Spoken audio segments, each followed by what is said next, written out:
두 번째 발표는 지속 가능 경영의 중심 ESG라는 주제로 함께 하겠는데요. 오늘 이형희 SK 수펙스 추구협의회 SV위원회 위원장님께서 오늘 함께 해주실 예정입니다. 무대로 모시겠습니다. 여러분 따뜻한 박수로 맞아주시기 바랍니다. 네, 안녕하세요. 이형희입니다.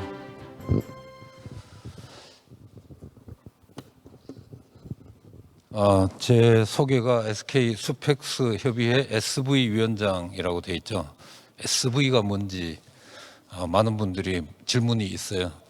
소셜 밸류입니다. 소셜 밸류, 사회적 가치인데요. 사회적 가치는 또 뭐냐라고 또 질문이 당연히 있겠죠. 거기에 대한 답은 ESG의 SK 버전이 사회적 가치다. 이렇게 답하면 옛날에는 거기서 또 질문, 그럼 ESG는 뭐냐 또 있는데 요즘은 그런 질문은 없더라고요. ESG가 워낙 보편화됐기 때문이 아닌가라고 생각하고요. 저는 오늘 뭐 몇 가지 질문을 하고 거기에 대한 답을 한번 생각해 보고자 합니다. 뭐 다들 아시는 분들도 있겠지만은 지금 또 글쎄요 어느 정도 깊이로 이야기해야 될지는 제가 약간 이제 고민이 되는데 제가 뭐 나름 고민해서 그 수준을 한번 정해 보겠습니다. ESG가 다들 대세라고 하죠. 답은 당연히 대세가 맞습니다인데 언제부터 왜 대세가 됐을까? 이게 또 궁금한 부분입니다. 우리나라에서 보면은 ESG가 언론에서 막 많이 언급된 게 아마 작년 10월부터 튀기 시작한 것 같아요. 작년 10월, 11월 이때 좀 많이 튀었고요. ESG라는 직접 키워드도 그렇지만은 거기에 관련된 지배구조나 혹은 탄소 중립 뭐 이런 것에 대한 연관 검색어 뭐 이런 것들도 10월, 11월을 계기로 해서 굉장히 많이 튀었다. 근데 왜 그렇게 됐느냐? 뭐 사실 답은 없죠. 해석은 각자가 다 할 수 있으니까요. 그런데 제가 보기에는 그렇습니다. 이때가 무슨 일이 있었나 곰곰이 생각해 보니까 미국 대선이 11월 초에 있었죠. 11월 뭐 3일인가 그 11월 초에 미국 대선이 있었는데 그때 공약들이 바이든 대통령이 당선된다는 어떤 그런 내용들이 분석이 많이 있었고 바이든 대통령 공약이 신문에 많이 이제 소개가 됐고요. 거기서 가장 큰 게 파리 협약 다시 재가입한다. 그리고 2억 불 정도를 환경 관련된 산업 내지 인프라에 투자를 한다. 그리고 석탄 발전소 다 없애고 재생에너지로 다 옮기겠다. 뭐 이러한 발표가 그때 좀 나온 것 같습니다. 그렇게 되니까 거기에 연관되어 있는 ESG 그리고 그 전부터 발표되어 왔던 K 뉴딜, 한국판 뉴딜 뭐 이런 것들이 다시 재조명 받고 EU가 움직였을 때 반신반의하던 것이 어떻게 보면 미국이 같이 움직이니까 세계가 움직이는구나. 이러한 이제 인식이 그때부터 굉장히 급하게 되지 않았나 하는 그런 생각을 해봅니다. 그렇게 되니까 온갖 많은 기사들이 떴죠. 물론 굉장히 극히 일부의 기사 헤드라인이지만은 굉장히 많은 기사들이 뜨고 있습니다. 제가 요즘 신문 스크랩이 회사에서 이제 들어오면은 그 중에서 ESG 관련된 것만 따로 한 장씩 뜯어서 옆에 박스에 옮기고 있는데 제가 감당이 안 될 정도로 그걸 뭔가 정리를 한번 해보려고 했는데 정리하기가 참 힘들 정도로 많은 기사들이 나옵니다. 소비자가 바뀌고 있다. 정부 정책, 글로벌리 혹은 국내에서. 그리고 금융기관이 뭔가를 막 바꾸고 있다. 따라서 그 기업들도 같이 움직이고 있다. 이런 이야기들이 많이 소개가 되고 있습니다. 그런데 오늘 마침 사실은 ESG 포럼이 아니고 CSR 국제 컨퍼런스더라고요. CSR하고 ESG는 뭐가 다른가? 이 또한 교과서적인 어떤 해석은 없지만은 제가 사실은 저도 CSR 관련 업무를 한 20년 전부터 해왔거든요. 하면서 ESG와 CSR의 본질적 내용을 한번 보니까 저는 사실은 같다라고 생각합니다. 본질적인 내용이 달라질 수는 없는데 왜냐하면 CSR도 우리가 많은 사람들이 사회공헌으로 인식해서 사회공헌 활동을 CSR로 인식하지만은 사실은 기업의 사회적 책임은 사회공헌 어디 가서 연탄 배달하고 뭐 기부하고 이것도 중요하지만 그것이 CSR이 아니고 어떻게 보면은 법 잘 지키고 그다음에 사회 환경에 대한 책임도 같이 지고 이러한 모든 요소들이 다 포함한 것이 CSR이죠. ESG도 마찬가지로 그러한 것을 계량화하고 그러한 것을 실제로 얼마나 잘하는가 이것을 이제 보는 것인데, 근데 CSR이 어떻게 보면 폄훼된 어떤 가장 큰 이유는 기업들이 그것을 사회공헌 활동이라는 어떤 활동을 하고 PR 수단으로 사용을 많이 했죠. 그러다 보니까 CSR은 워싱이 상당히 많이 들어가는 어떤 여러 가지 기업 홍보 활동의 하나로 치부돼 버린 거지. CSR의 본질적 내용은 사실은 ESG와 저는 같은 궤를 가고 있다 이렇게 볼 수 있고요. 그런데 결정적으로 다른 것이 CSR은 누가 평가를 제대로 뭔가 객관적인 지표를 가지고 하는 곳이 없죠. 그렇지만 물론 뭐 언론사에서 그러한 행사 가끔 있긴 하지만은 그러한 것이 아주 객관적이고 보편화된 어떤 평가라고 보기는 어렵고요. ESG는 여전히 평가 기관은 난립되어 있지만은 큰 맥락에서 굉장히 중요시하게 보는 항목들이 아주 구체적으로 정해져 있고, 더구나 지금 여러 가지 트렌드로 보면은 ESG 여러 가지 활동들에 대해서 비재무 정보를 공시까지 하면서 그것을 평가하는 기관들이 지금 현재 약 600개 정도 있지만은 그것이 점점점 통합돼 가리라고 생각되고 있고요. 통합되는 움직임이 IFRS를 중심으로 지금 활발하게 전개가 되고 있고요. 이번 그 가을에 영국에서 열리는 COP26에서 저도 같이 관여를 하고 있지만은 IFRS에서 이번에 발표를 아마 한번 할 겁니다. 발표를 하는 가장 큰 내용이 지금 이렇게 비재무 정보를 너무 난립해서 산발적으로 발표하고 평가하는 어떤 그러한 내용이 좀 더 표준화되고 그것이 재무제표에도 어떤 형태로든 반영하게 하는 표준을 정하는 위원회를 발족한다. 뭐 그 내용이 아마 발표가 될 텐데요. 좀 더 객관적인 평가와 측정이 수반된다라는 측면에서 CSR과 ESG는 근본적으로 좀 다르지 않을까 이런 생각을 해보고요. 사실은 SK가 CSR 하다가 ESG 최근 몇 년 동안 열심히 하고는 있다는데 SK는 왜 그런가? SK는 왜 ESG를 대세로 보고 ESG에 대해서 고민을 더 뭐 잘한 건 아닌 것 같고요. 아직은 잘했다라고 이야기하기는 굉장히 어렵고 관심 갖고 왜 지켜보게 되었느냐 이렇게 보는 게 맞을 것 같은데요.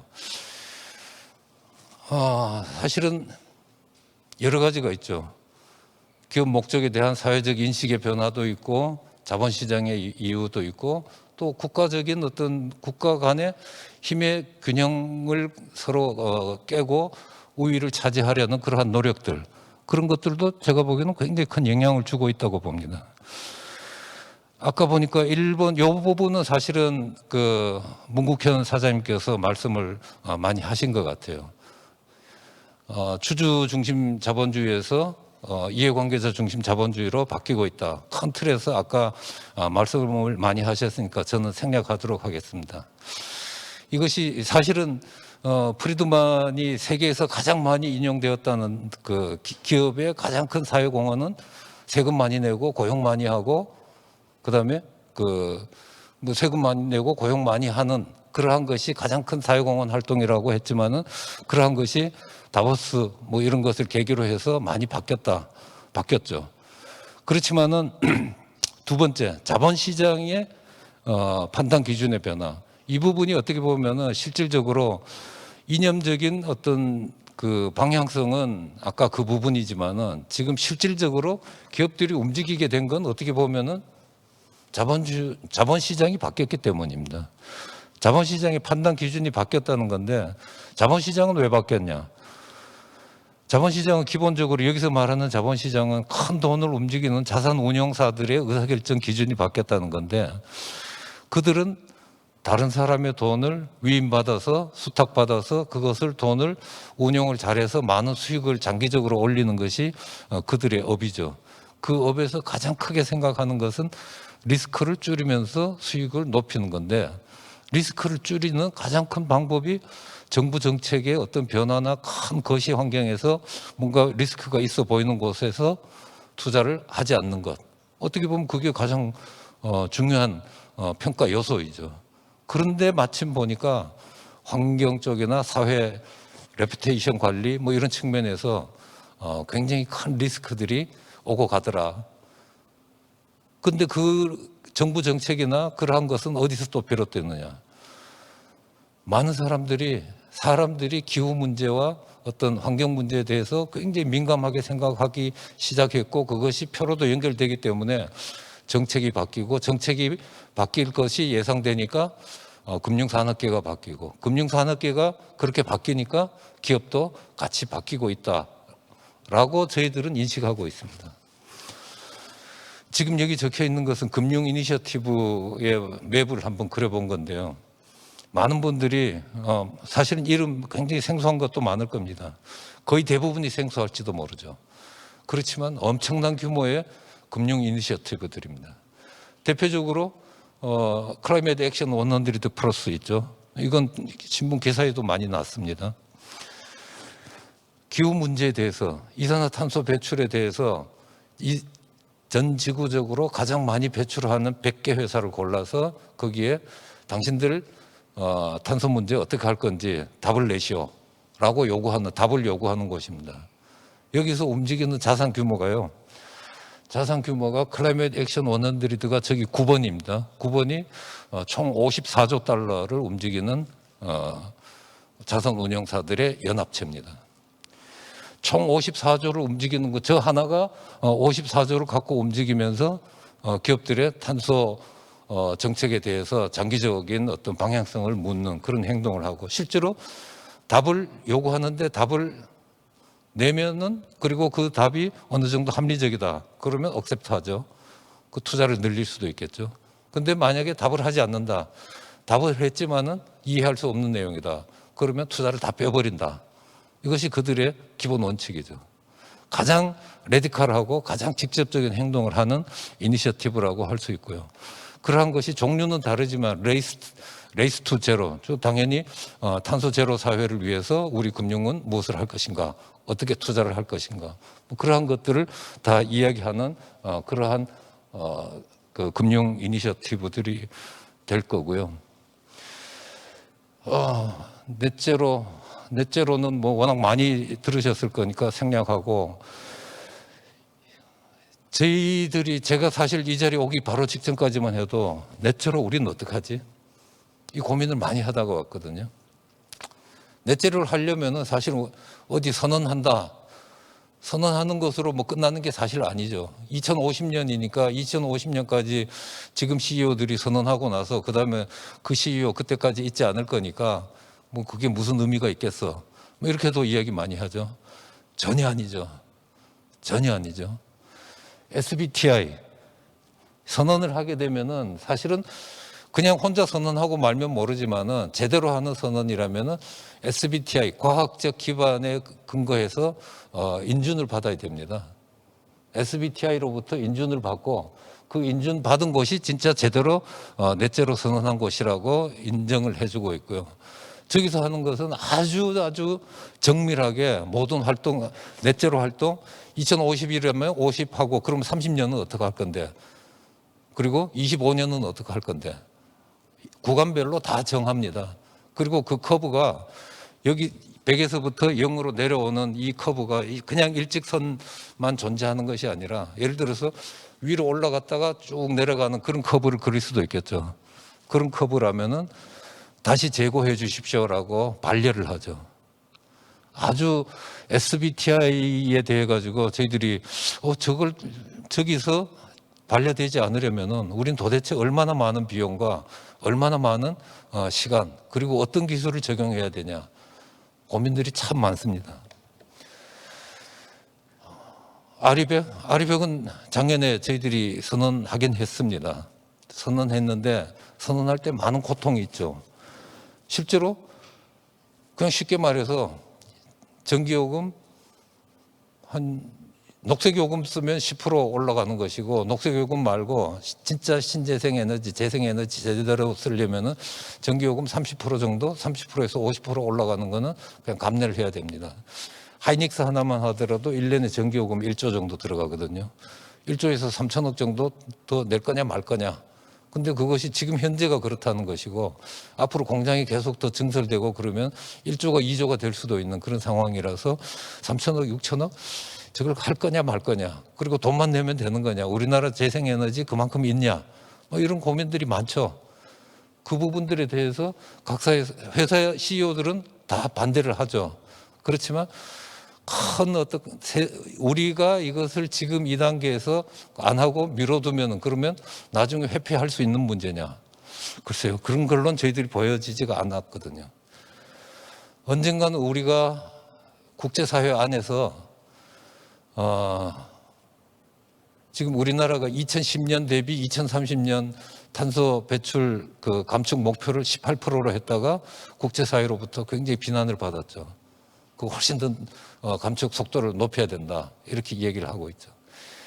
지금 어떻게 보면은 이러한 그 아리백이나 이러한 부분에 대해서 SK가 처음으로 했고, 그 다음에 태평양이 했고, LG 화학도 뭐 한다고 그 했고, 손에 꼽죠. 거의 대부분은 사실은 굉장히 부담스럽고 못하는 거죠. 그렇지만 저희들이 보기에는 어쨌든 강 건너 불을 내 발등의 불로 바꿔야 되겠다.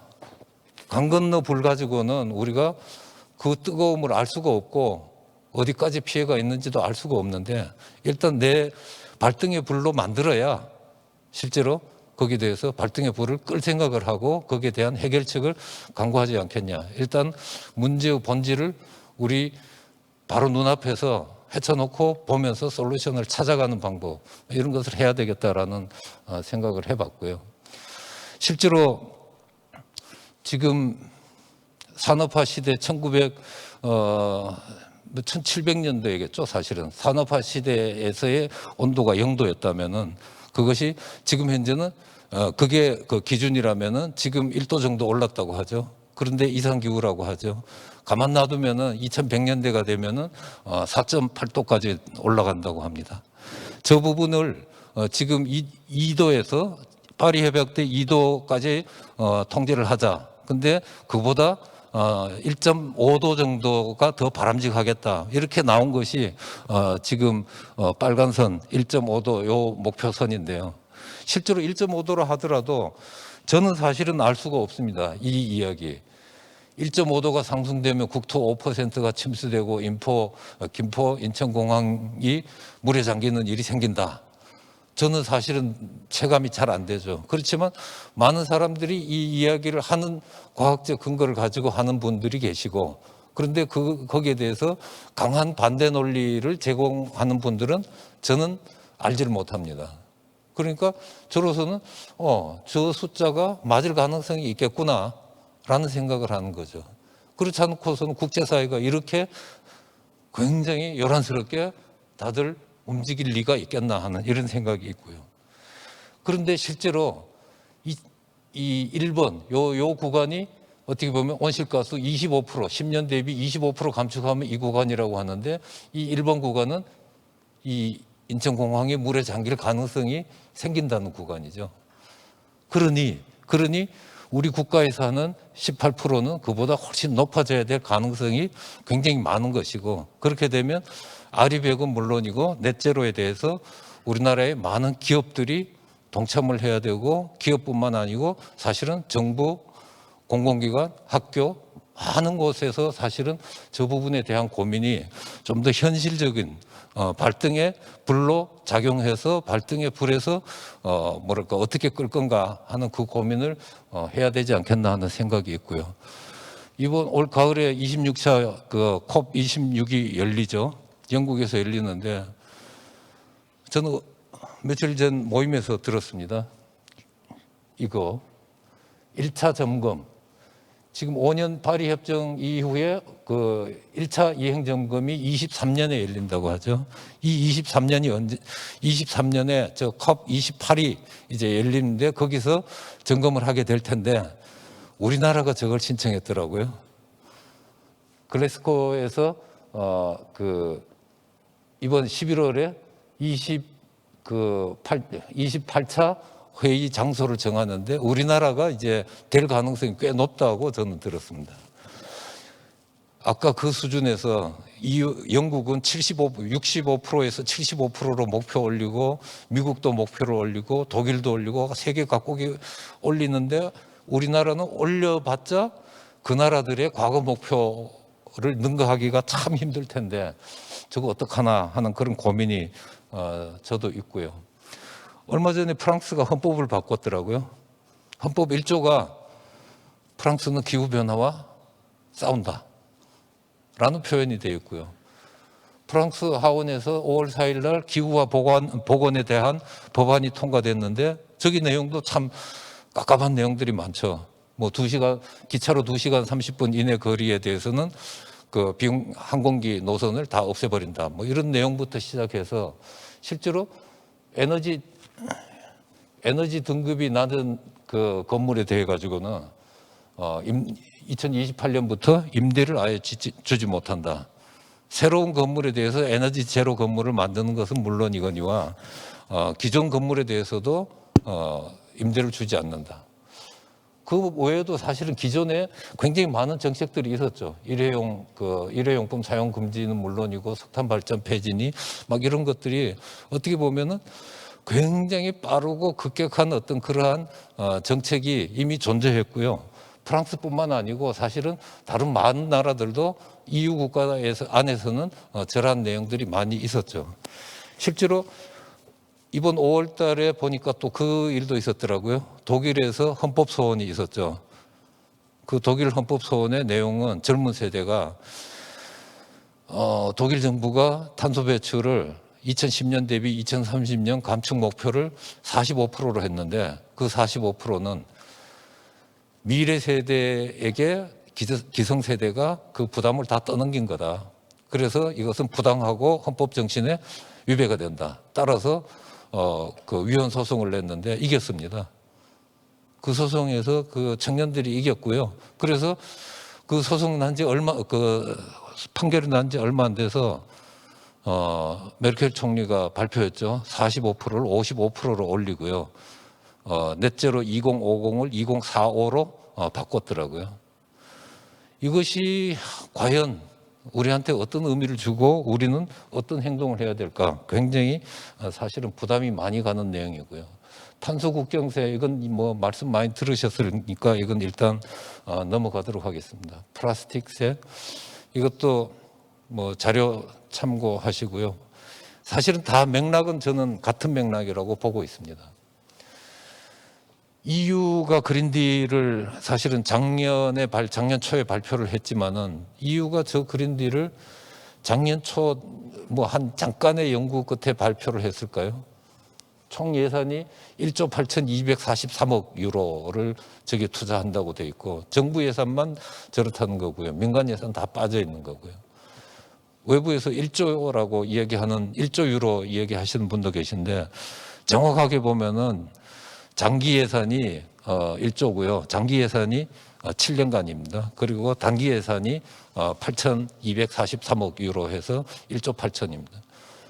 바이든 정부가 2조 달러를 이 넷제로 달성을 위해서 투자한다고 했고요. 근데 이게 또 참 재밌는 것이 국가 간의 패권 싸움이 여기에 어떤 식으로 적용이 될 건가. 그 다음 장에서 제가 설명을 한번 드리면 블링컨 국무장관이죠. 얼마 전에 그 기후 관련 행사에서 저런 말을 했더라고요. 그게 우리 언론에 소개가 됐는데 조 바이든 대통령은 기후 변화를 생각할 때 일자리를 생각한다라고 이야기를 했고요. 저건 뭐냐 하면은 실제로 보니까 기후 변화에 어떤 방식으로 대응하느냐에 따라서 일자리가 생겨나기도 하고 일자리를 많이 뺏기기도 한다. 그런데 실제로 중국에서의 신재생 에너지라든가 기후 관련 산업이 실제로 태동하고 움직이고 하는 것은 중국이더라.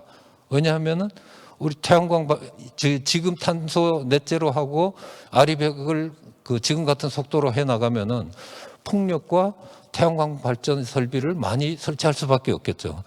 세계 태양광 시장 그 설비 시장의 80%가 중국산입니다. 그리고 풍력은 50%가 중국산이에요.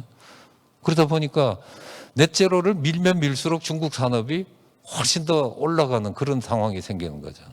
그 부분에 대해서 미국이 가만히 있을 수가 없는 그런 상황이 되어버렸습니다. 그래서 이런 통계들을 실제로 요 신문 기사 안에 나오는 이야기입니다.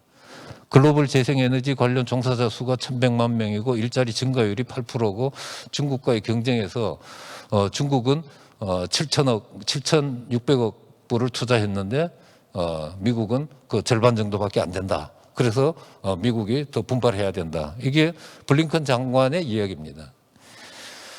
그런데 여기서 제가 보기에는 산업혁명이란 걸 한번 생각해 봤습니다.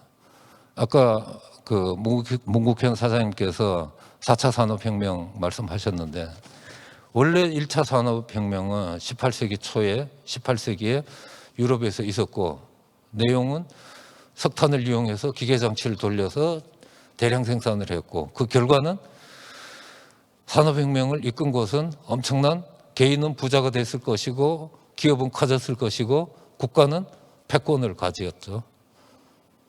그것을 그냥 옆에서 지켜봤거나 혹은 뭐 그런 것이 있는지 없는지도 모르고 있었던 곳은 속국이 되었거나 매우 가난한 그런 위치에 됐겠죠. 그런데 지금 보면은 사실 그때 1차 산업혁명의 원동력이었던 탄소가 없어지고 탈탄소 혁명이 일어나는 거죠. 탈탄소 혁명 또한 어떻게 보면은 그 혁명을 성공적으로 이끈 곳은 1차 산업혁명의 어떤 결과와 같은 어떤 그런 승자와 패자 간의 관계가 일어난다고 봅니다. 실질적으로 기후변화란 것은 명분적으로 그리고 실질적으로 기후가 문제가 있다 에서 출발했지만은 해법은 각국의 산업 구조와 각국의 유분리를 가지고 우선순위가 정해지고 그 속에서 해법에 대한 전략이 마련되고 있더라. 이런 현상을 많은 자료나 말 속에서 분명히 느끼겠다라는 것이 제 생각이고요. 여태까지 많은 컨설팅 회사에서 제가 옛날에 신입사원일 때 뭐 저스트 인 타임이 어떻고 날리지 매니지먼트가 어떻고 ERP가 어떻고 컨설팅 회사 사람들이 와서 세일즈를 하고 나면은 몇 년 뒤가 되면은 새로운 유행어가 생겨나고 했죠. 이러한 것은 유행성 맞을 것 같아요. 그렇지만 ESG와 기후 관련된 뭐 이러한 부분들을 보면은 굉장히 유구한 역사를 가지고 쭉 발전해 왔고 어느 특정 개인이나 집단이 밀고 가는 게 아닌 것 같습니다. 굉장히 글로벌리 큰 힘에 의해서 끌려오고 그리고 밀고 가는 어떤 그러한 부분들이기 때문에 절대로 유행으로 끝날 수 있는 그런 내용은 아니다 하는 그런 생각이 있고요. 아까 금융 그 산업 구조에서의 금융계에서의 어떤 의사결정 기준이 변했기 때문에 우리도 기업도 따라간다고 했는데 금융계에서는 기준을 어떻게 바꿨을까요? 옛날 같으면은 뭐 꽤 지금도 그럴지도 모르죠. 이 시점에서 어디 투자를 한다면 기업 가치가 높은 곳이 더 선호가 되겠죠, 당연히. 그렇지만 실질적으로 단기 투자가 아니고 장기 투자를 원하는 곳이라면은 만약에 장기 투자의 모습이 이건 올라가고 이건 내려갈 거라면 당연히 이거를 투자하겠죠. B사를 투자하게 되겠죠. 그런데 저기서의 B사의 조건은 뭐냐 하면은 프라핏의 종류가 굿 프라핏이냐 그렇지 않느냐. 사실은 빅 프라핏을 바라는 것은 굉장히 롱텀이고요. 일단 지금 현재 투자의 기준으로 본다면은 굿 프라핏이어야 빅 프라핏이 될 수 있다. 단지 빅 프라핏만 있는 기업이라면은 쓰러지기가 쉽다. 더구나 이렇게 환경이 크게 변하는 이런 사회에서는 이것이 자본시장에서의 판단 조건의 변화인 것 같고요. 그래서 어떻게 보면은 지금 같으면은 ESG 매니지먼트 잘해서 굿 프로핏의 모양으로 만들고 그것으로 롱텀 프로핏을 추구하는 것이 당연히 맞지 않겠나 하는 그런 생각을 합니다. ESG 경영을 저희 회사 안에서는 어떻게 해야 될까 고민하다가 일단 ESG 지표가 워낙 많죠. 많은 걸 가지고 한번 대입을 해봤습니다. 대입하니까 낙제점이 있는 것도 많이 나오고요. 뭐 그런 대로 괜찮은 것도 나오고 수백 개의 항목이 있죠. 일단은 한번 현재 위치를 알아보니까 특정 요소들 때문에 ESG 리스크가 생겨나고 이 리스크로 인해서 우리의 밸류는 떨어져 있더라. 이것을 하기 위해서는 낙제점을 다 골라내서 그것을 점수를 올리자. 이런 것이 나올 수 있고요. 그 다음에 할 일은 우리는 어떤 점을 특화시켜서 우리가 더 강한 모습을 만들어낼 거냐. 이러한 것에 대한 어떤 나름 전략적 판단을 잘 해야 될 것 같고요. 수없이 많은 ESG 지표 중에서 한꺼번에 모든 것을 어차피는 할 수 없으니까 여기서 각 회사들은 무엇부터 차근차근 해 나갈 것인지 그런 것을 잘 골라봐야 될 것 같고요. 그 중에서도 어떻게 보면은 필수 요소라는 것은 존재할 수도 있겠죠. 지금으로 봐서는 이 넷제로 알리백 이 부분에 대해서는 어떻게 보면 전공 필수 과목이 될 거고요. 나머지에서는 전공 선택 과목이 잘 골라져야 되지 않을까 이렇게 생각합니다. ESG 경영을 함에 있어서 많은 그 회사들이 조사 결과에 따르면은 굉장히 힘들다. 가야 되는 것은 알겠는데 우리가 하기는 너무 힘들다라는 이야기들을 많이 하고 계십니다. 그리고 또 어떤 회사에서는 위기이지만은 또 한편으로는 경쟁력 강화할 수 있는 기회다라고 보는 회사도 있긴 있습니다. 약 4분의 1 정도. 근데 실질적으로는 위기가 맞고요. 근데 또 기회도 맞습니다. 저희들의 생각은 분명히 세상이 크게 요동치게 움직이는 게 지금 현실이라면은 크게 움직일 때 분명히 기회를 잡는 사람도 있고요. 잡는 기업도 있고 거기서 기회를 놓치면서 나중에 그때 좀 더 빨리 뭔가를 할 걸이라고 후회하는 것도 있을 거라고 생각합니다. 그 부분에 대해서 분명히 판단을 우리는 잘 해야 될 것 같고요. 회사에 따라서 굉장히 뭐 여러 가지 대책들이 소개되기도 합니다. 지금 실제로 우리가 어떤 모습이냐 비슷한 모습인 것 같지만은 여기는 워싱에 대한 이야기를 하는 거고요. 실제로 많은 기업에서 워싱도 많이 하고 있습니다. 그렇지만 이 부분에서 CSR 워싱과 ESG 워싱은 좀 차원이 다른 것 같아요. 왜냐하면은 금융기관들 아까 이 기본적으로 확산된 기본 원인은 금융기관이라고 했지 않습니까? 그런데 금융기관으로부터 신뢰를 얻지 못하게 되는 그러한 경우에 스스로 봉착한다면은 아마 되로 주고 말로 받는 그러한 현상이 모든 기업들한테 있기 때문에 적어도 ESG에 있어서의 워싱은 부작용이 굉장히 크다는 것을 우리가 잘 알아야 될 것 같고요. 그 다음에 뭐 저런 이야기도 합니다. 프랑스 다농이 ESG 굉장히 열심히 했는데 CEO 쫓겨났다. 그래서 ESG 참 딜레마다. 이런 이야기도 합니다. 근데 제가 보기에는 다농의 경쟁사는 유니레버와 네슬레입니다. EU나 뭐 전 세계적으로. 다농보다 ESG 훨씬 잘하고 그 수준을 감히 비교할 수 없는 것이 유니레버입니다. 유니레버는 전 세계 최고의 ESG를 아주 1980년대 초중반부터 쭉 꾸준히 해왔던 곳이고요. 거기서 항상 ESG 이야기할 때 가장 대표적인 회사가 유니레버인데 다농도 잘했지만은 하필이면 그 업계 안에서 세계 최고 랭킹 1위, 2위가 그쪽에 있는 바람에 어떻게 보면은 시장 안에서 ESG로 평가받기보다는 그 안에서의 경쟁력이 좀 더 크게 작용하지 않았나 뭐 이런 생각도 있고요. 다농 사례를 인용하면서 ESG 해봤자 의미 없어. 이건 답은 아닌 것 같고요. 그러면 역으로 유니레버를 또 이야기를 할 수밖에 없고요. 뭐 제가 결론적으로 드릴 말씀은 ESG가 어떻게 보면은 뭐 많이 유행이긴 하지만 이것을 유행이니까 나도 한다 뭐 이런 관점은 아닌 것 같고요. 실질적으로 기업에게 굉장히 큰 위협, 특히 이제 환경 측면으로 봤을 때 굉장히 큰 위협으로 다가와 있고 이 위협을 어떻게 우리 전 지구적으로 요구하는 바를 잘 이해하고 그것을 우리 기업에 맞는 해법을 구하는가 여기에 대한 고민이 필요한 시점이라고 생각이 되고요. 제가 SK에 몸담고 있지만은 SK뿐만 아니고 이 부분은 대한민국 기업 모두의 문제이고 어떻게 보면 대한민국 국민 모두의 문제일 수도 있기 때문에 이러한 부분은 같이 머리를 맞대고 해법을 같이 구해 나가야 되는 어떤 그런 내용이 아닌가 하는 생각을 합니다. 예, 발표 여기까지 하겠습니다.